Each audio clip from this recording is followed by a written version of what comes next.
Hi Joe, good to see you again. Long time no see. Who scored the winning goal in the 1991 League Cup final? That's a good question. That is a very good question. Keith, right? Oh, seriously?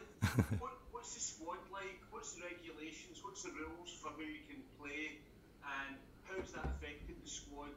Bearing in mind you'd probably like to be putting some younger players out on loan, perhaps in the Championship or League One the season ahead. Yeah, well, I think in terms of the kind of rules, you're allowed to play one under 21 players and under 20 team, albeit we'll be very young, and the goalkeeper can be over age. And I believe that if you have an assistant coach that, and this is maybe in time, that can, as you think of the old days in terms of that experienced player coming in and playing with young players, then there's the possibility of that particular player playing as well. But for us, a really super young team.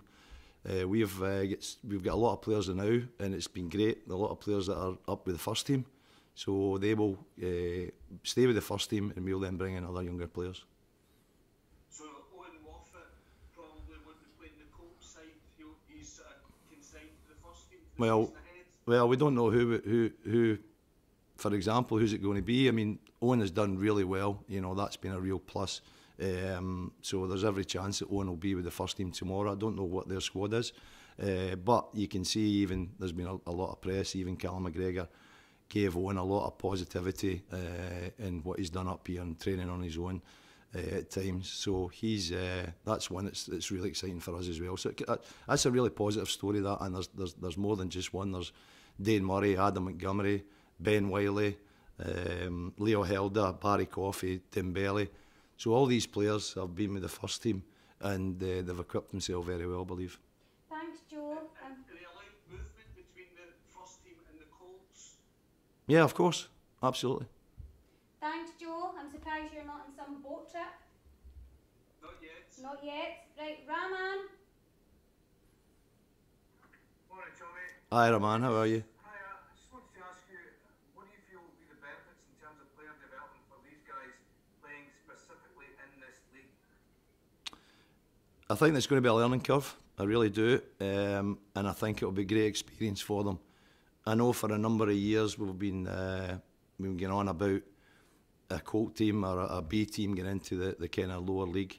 I remember as far back as 2008 when I was doing my pro licence. I went over to France and I witnessed how they do it in France, and then obviously there's examples of Spain. So I think for a number of years we've been looking for change, and I think the fact that it's now happened. I think when I was a younger player, I used to get the experience of playing with experienced players in the reserves. That's no longer the case now. I think we need to try and create that pathway and that gap between under 18 football and first team football. So in effect, it means that if it's young players, if we can then control where they play, we can then control their development. And there's no doubt as the season progresses, playing against senior pros, playing in areas and pitches they've probably never been in, fans, the whole thing, I think it can only be a really positive experience for them. And I've no doubt that's going to bring the players on. Are you disappointed it's only for one season? Would you like to see it more than one season? Obviously, the news broke this week as well that there will be no Celtic B team playing in the SPFL 2 next season. Yeah, listen, we're just looking at the season ahead and we're focusing on the Lowland League. I think it's small steps. We are gradually getting there, and it's small steps. And I've no doubt that there'll be a lot of people will be looking in to see how it goes and how it progresses, and it can only be a benefit. It can only be a benefit. There is absolutely no doubt our young players getting the challenge. Sometimes they're a wee bit mollycoddled at times. Sometimes it's a nice environment. They're in here. They're now out there in the big world. They're now going to take a couple of knocks. There's no doubt of that. But we are trying to recreate that kind of pathway, which is probably the most difficult thing, but not just in Scotland, but in Europe, in any football terminology, between the youth and first team. And I think if we can create something that's going to be beneficial to our young players and furthermore beneficial to our first team, which is the most important thing, then brilliant. Just finally from me, Tommy, how much will you be liaising with the first team manager in terms of your style of football and his style of football, when players then make the grade up? Yeah, They can slot right in. Yeah, well, as I say, fortunately now we've got 8 young players who are eligible for the game tomorrow for us, who will be with the first team, and they've had the benefit of when the managers come in of, you know, training with the manager and getting his methodology and his style of play. I've watched the first team train a couple of times as well. I think it looks really exciting. The players have settled in really well. So in terms of that transition, I think it is important. We've got a good communication link between the staff and the B team and the first team, and I think that's so important. And I think that transition, not just in terms of the football side, but sports science side and the physical development of the players, I think that's really key, because ultimately you want your player to step up and not be phased by getting in with the first team.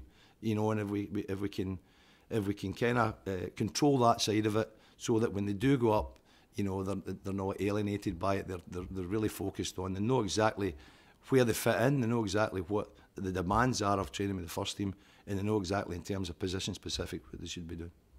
Thank you, Andrew Smith.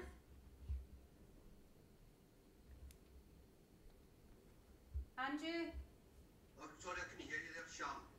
Hi, Tommy. Do you understand the opposition from even the teams that you're going to be playing?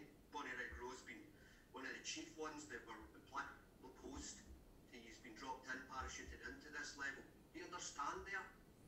Yeah, absolutely. We've had Bonnyrigg Rose watched 4 times over the course of the pre-season there. I spoke to Robbie Nielsen just before the end of the season there. Robbie was up with Hearts young team, and he says he'd put some loan players out in the Lowland League, and he said it's a really good standard. He says it's a tough league, and I can see that, and you can see how the likes of Celtic Hearts would progress. And as I say, we've had players who have been out on loan with these clubs as well. So I've had first-hand experience at going and watching teams. We know exactly what they are. They're no mugs, these teams. East Kilbride, for example, they've invested a lot of money into their squads. So we're very aware of what we're going to come up against, which is going to be really tough for our young players. Sorry, I don't know if you heard my question, Tommy. Do you understand why they don't want you there?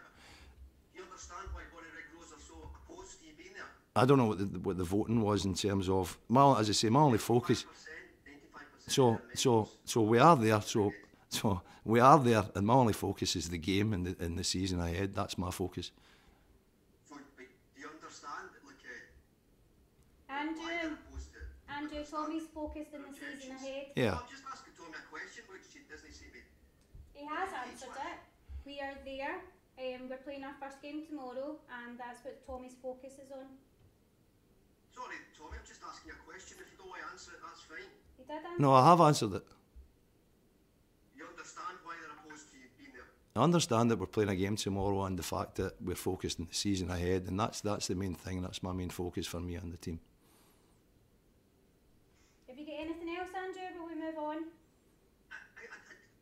Previously, in terms of the other countries, the way that B teams work, Tom, they signed for the B team, and then they'll play with the B team, and then they might progress to. If you look at the Urain, like the guy that's come into the Scotland under-21s, he was playing his B team, but now he's going to sign a new contract with the senior team. They can't switch between the two, so they couldn't play for the B team one week and then play for the senior team the next week. But just to clarify, you're saying it's different. Yeah, I know that. I think there's a certain number of games I think that you can play. This is what happened when I went and seen the teams in France. There's only so many games that you play, and then you then automatically become that first team player in its right. So we'll have players that will probably be, as I say, young players that are eligible, like Dane Murray just now, Adam Montgomery, and we hope that we don't get them back. That's the main thing. We hope we don't get them back, but because ultimately that's where you want them to be. You want to be up there, and you want them to stay up there. But they also need players also need games as well. You know, they need games as well. So that's the understanding for us. It's not a high-off squad. That's all. I was just want to clarify what Joe's point earlier. It's not a high-off squad. This is your B team. You know, they can't be B team players who play with the A team, if you like.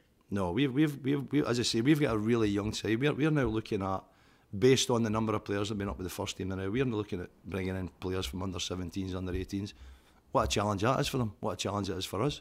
So yeah, I mean, ultimately, as I say, the main thing is to get them into the first team, and that's our sole goal. Thank you. No worry, you're welcome. Lewis Anderson. Hi Tommy. Hi, Lewis. Just looking at the Lowland League as a whole, the growth of the league since its inception, it's come on leaps and bounds. As you said, you mentioned the quality of teams there that you're going to be up against this season. What are your thoughts on the Lowland League as a whole? So obviously an ultra competitive one, and well, you look at the amount of teams that were in gunning for the title last season. It's going to be really open. I totally agree with you. I think it has come on leaps and bounds. I think since the introduction of the pyramid structure, you see the amount of investment that's gone into the Lowland League, even sponsorship, television, the whole thing, commercial, certainly moving in the right direction. There's no doubt about that. I think also you see how, as I say, I use Celtic Hearts as an example, how they're now in the League Two. So there is a pathway for them as well, these other teams, and that in itself is fresh, it's open, and you can see how it has grown over the years, but it's grown in the right direction. So it's a fantastic setup just now. Thank you. Can I have Seltzer here, please? Hi Tommy, how you doing? How you doing? I'm fine. Hi, just I think like the disconnect between the youth squad and the first team over the last few years, we've seen a lot of players like move out to like Bayern Munich and stuff like that. How are we looking to stop these players? I know like once they've got the eye at Bayern Munich and stuff, it's hard to keep them at Celtic. But how do we do that as a club? I think regarding the kind of the pathway, you know, you've mentioned players who have gone that unfortunately there's nothing you can do about that. That'll always be the case, but I think if you clearly see the successes that we've had in terms of bringing young players through into the first team, the McGregors, the Forrests, the Tierneys, the Mikey Johnsons and all that, the Robertsons and that are through, the Montgomerys who have played, Dembele, you know, so I think it's important that they see a clear pathway. Now, who's to say that the players that go on, the younger players, probably could have been in our first team, or they couldn't have. You know, it's a kind of there's different paths to get there, different ways to get to a first team. But I do think the fact that we have now tried to bridge the gap with, and we've been crying out for it, because before we would just put players out on loan, no guarantee they would play, which is fine. Okay, I understand that, but you were kind of less in terms of control of the situation. Now you're more in control of the situation. Albeit as a young team, so I'd imagine that those players that go out on loan will be players that will be over age for the B team, but still need to go out on loan and play some games, you know. So, but for us, I think to bridge that gap again is so important. I think this is a way in which we'll do that. And as you can say, we've also got young players who are up there training with the first team, so they're not that far from the first team, and it's important they see that as well. And hence the reason why we both teams train at Lennoxtown. Thank you. Can I have Colin Watt, please? Hi Tommy, how's it going? Hi Colin, good, thanks. Just one on the kind of goals for the season, Tommy. Are you looking to do, like, what is the outcome here? Are you looking to try and win every game, or is the player development the most important part of this? Absolutely, player development is the most important thing. Listen, we won't win every game, we know that. There will be games where we'll be particularly strong, i.e. there'll be maybe players that have been with the first team that maybe come down for a game, and I mean the young players, your Moffats of that, you know. I hope they don't come down, I hope they stay up, because then we'll have been doing something right if they stay up, you know. So as I say, for example, tomorrow we will be super young tomorrow. It will be an experience, it will be a learning experience. You know, so for us, the target is always, as I say, trying to clear that, have that vehicle for developing them. But first and foremost, yeah, we'd like to win every game. We know that. Celtic, you need to win every game. It's not a dirty word to win things, that's for sure. But the most important thing for us is definitely player development. And then for that, if they see then young players going up, then the batch underneath them see that pathway, and then you get that excited 17-year-old, 16-year-old coming up. So for me, it's to clear the pathway first and foremost, player development. Absolutely. You know, we don't get any prizes for winning the kind of reserve league or anything like that. The big prize for me is getting them into the first team and making them valuable. Just to follow up on that, Tommy, obviously reserve football's not been around for the last couple of seasons. Do you see this as a long-term thing for the younger teams to go being introduced to this level and see it as a better way to develop them rather than having the reserve league? Yeah, listen, we understand that, and I think that's something that there's a lot of people need to gather around and say, how do we best serve our young players below the first team? You know, so it's not just in isolation in that. There's a lot of discussion on how we do that. This is obviously just one of those discussions that hopefully will bear fruit in terms of the progression. So I think yeah, there's a lot of different ways of getting there, and I think it's important that we kind of stick to that. All right, all the best for tomorrow. Thanks very much. Thank you. David Falls. Hi Tommy, David from the Celtic Star. Hi David. We sent out quite a lot of players on loan last season, and probably a full team was. Is that going to be reduced dramatically now? Yeah, I would think so. I think under the circumstances last year where there was no games for anyone really apart from the first team, so you've got to get games. These kids have got to play games. Young players have got to play games. That's why you train. That's why we've got the staff that we've got to prepare them for the games. So that's why it makes it an even more exciting prospect. The fact that we've now got not just a games programme, but the number of games is incredible. You know, so that in itself is what they want. They want to play games. We'll be playing 2 games a week for a number of weeks, and then we'll also play in the cup. I think we get Annan Athletic in the cup again, and then after that there'll also be the Glasgow Cup. You know, so to have a really strong games programme is important. Something that hasn't been there in the last couple of years through a number of things. One being obviously the pandemic. But now that the focus is now on getting it back on, getting players on the pitch and giving them that opportunity to go and play and develop. Best of luck for the season, Tommy. Thanks very much. Erin. Hi Tommy, Erin Boyle, Bonnyrigg Rose. I hope you're keeping well. It's good to see you. Firstly, do you feel the Lowland League as opposed to a reserve league or loan deals have a more significant benefit in the development of the younger players? Yeah, absolutely. Yeah, I think we know reserve league, and I think we need change. We need something that's going to excite everybody. And I think even by the kind of magnitude of this, it's started to excite people, and there's been a fresh focus on it. You know, so I think that'll definitely develop players. There's no doubt. We're going to put young players in where they're going to be a little bit uncomfortable because they're not used to that. The rigours of maybe in front of a crowd or, you know, hostile situations and stuff like that, you know. So we're putting them in to challenge them, you know, to challenge them against men, as you so speak. And there's no doubt that these young players, at times, it'll not be always easy. It'll be a bumpy ride, you know, but we understand that, and we just need to understand that it'll take time to adjust, and they will take time to adjust. You know, certainly we've played in games against opposition before, whether it's been Lowland Leagues or that, you just don't get enough of it. You know, you put them in there, and then we'll go and play a Chelsea or whatever, and it's a different game altogether, you know. So I think the fact that there's a wee bit of longevity with this and these fixtures, I think it'll greatly help the young players. And the staff. I think it's good for the staff as well.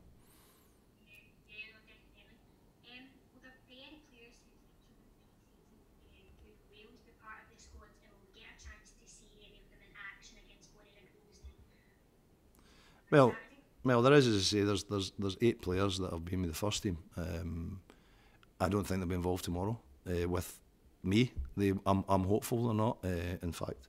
And that itself leaves other space for other young players to come in. So let's wish them luck. And it's great. Sometimes you just pitch them in. Some players surprise you, some disappoint you, but you know, that's the uncertainty of it, and that's the little bit I like about it. And lastly, if you had a chance to chat to Angie pre-season, and if so, what have those discussions consisted of pre-season in terms of style or the usage of the younger players in the first team? Oh, I've not had that much of a debate. I've watched them at training. I had a meeting with the manager, myself, Chris McCart, Darren O'Day, who was with us as well, because Darren's now in with the B team, and Ollie Morgan, who's sports scientist. So we got a meeting with the manager.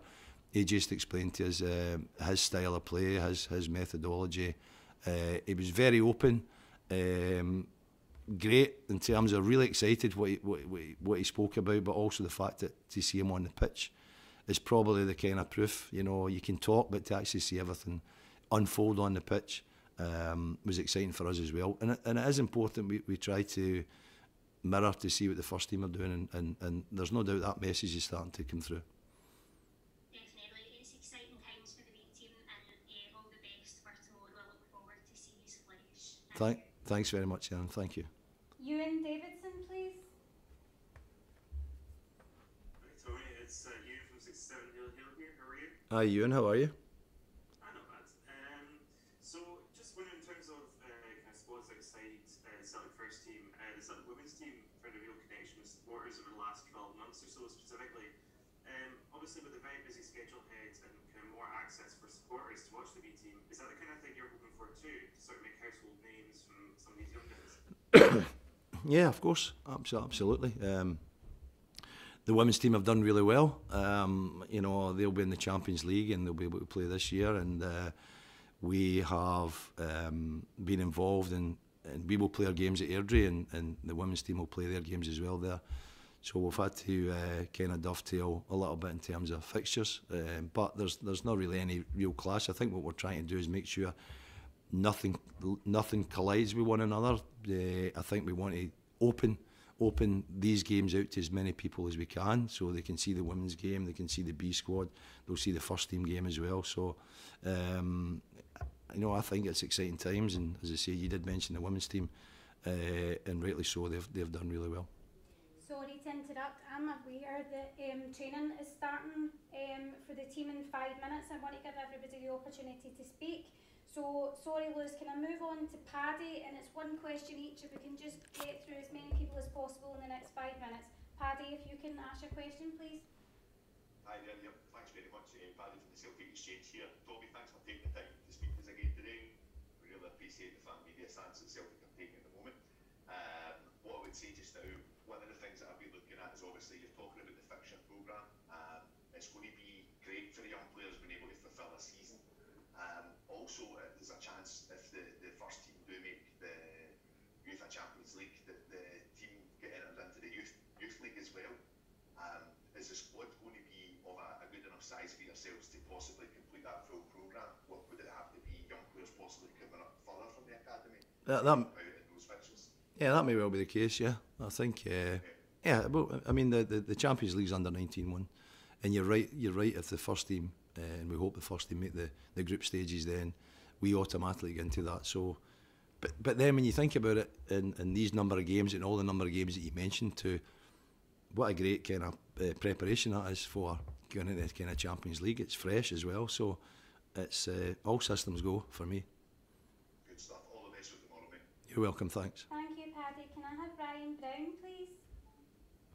Hi Tommy, it's Ryan from Tim's. Thanks for your time today and good luck tomorrow. Just quickly, just going back to the Lowland League, the style of football there, you mentioned that the younger players might get some knocks, but I think a lot of teams like to get the ball down on the deck, play good football, maybe better than what people might expect. Do you think that would suit the team rather than just like, you know, teams lumping long balls and hard challenges? Do you think that will suit the team ahead of the season? Yeah, I think it'll. I think the whole construction of it in terms of teams, and you're right. Sometimes I think people don't understand how much quality is in the Lowland League, and I think you witness that. You know, when you go and play, we're going to go and play against a team tomorrow who have got experienced players who have played Premier League games and things like that. So let's not be unkind to these teams, because these teams are going to be really well organised. I've seen it first hand. So we really need to be organised. We need to come up with a way of how we're going to cope with, one, the physicality, but also the fact that these teams can play. So we're expecting tough games, and I don't mean just, I mean every game I think will be tough. Thanks very much and good luck against. Thank you. Thank you. And lastly, Ryan Fitzsimmons, please. Hi Tommy, I'm a pleasure to speak to you, mate. Very quickly, you've of course spoke a lot about the team and such then and the players that are involved, but just from a personal point of view, it's obviously a new era at Celtic with the new management, the new CEO, and of course this new setup. For you and your coaches, how big a test is this for you, and how excited is yourself to take part in this sort of journey? Yeah, listen, I've got a great staff behind me. You know, Dan O'Day's come up from the under-18s, and Dan has just slotted in. Even the excitement of Darren, and having Darren's presence is exciting, because ultimately it's not just about players, it's about staff as well, and the staff development. So they're aware of the challenge, and going by the pre-season and our preparation pre-season, it's been tough, but it's been something that we've all relished. So yeah, it's going to be something that, as I say, we look forward to. It's going to be exciting. It's going to be a roller coaster. But as I say, we're going to give the young players the chance to express themselves, and that's ultimately what we want to do. Thanks very much, Tommy. Best of luck tomorrow. You're welcome. Thank you. Okay,